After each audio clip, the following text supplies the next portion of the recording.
Andrew, what would you say is the one insight that you're like shapes what you're doing at CCAH? Really, what did it for me is a lot of the people commented that they live in Oakville, they live in Halton, they pay their taxes, and they move around as residents, but they don't see themselves in the service providers. So when they go to their town halls or when they engage in the municipal programming, they don't see people who look like them. When they go into the hospitals, when they go into the libraries. And so what CCH has done as a direct result of this is we have done a many number of things. We thought about it when we put together what our Black History Month offering is, and this year we brought in the documentary of the Honorable Dr. Jean Augustine, who is really a trailblazer, and she's really Black royalty for us. And she is the one who introduced the motion to create Black History Month.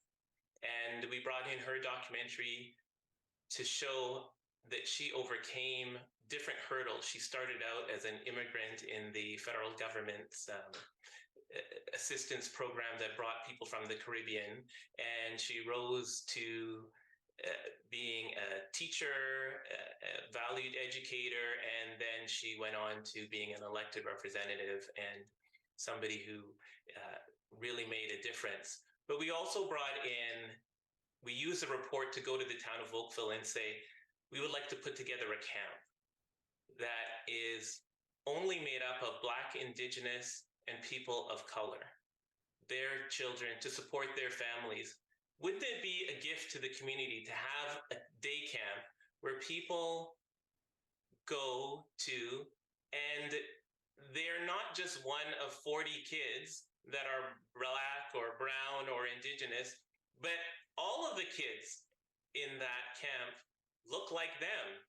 And not only that, all of the programming is geared toward them. We bring in Black historians to tell them about the truth in Canadian history. We bring in Indigenous elders to talk about the Creator. We have a community garden that they farm with the Halton Environmental Network and showing them about the outdoors that they would not perhaps ordinarily get to really engage in. We give them music lessons, but the music lessons we give them are traditional steel pan and African drumming.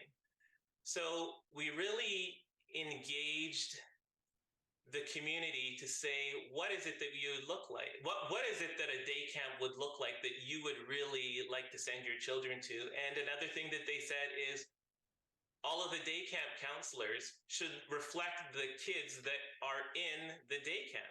So we have all Black, Indigenous, and people of color as day camp counselors.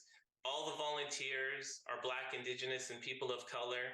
And it's really something. This is in our second year now. Last year was our first year as a result of this report. And we've already secured funding for 2024. So we're really happy about that.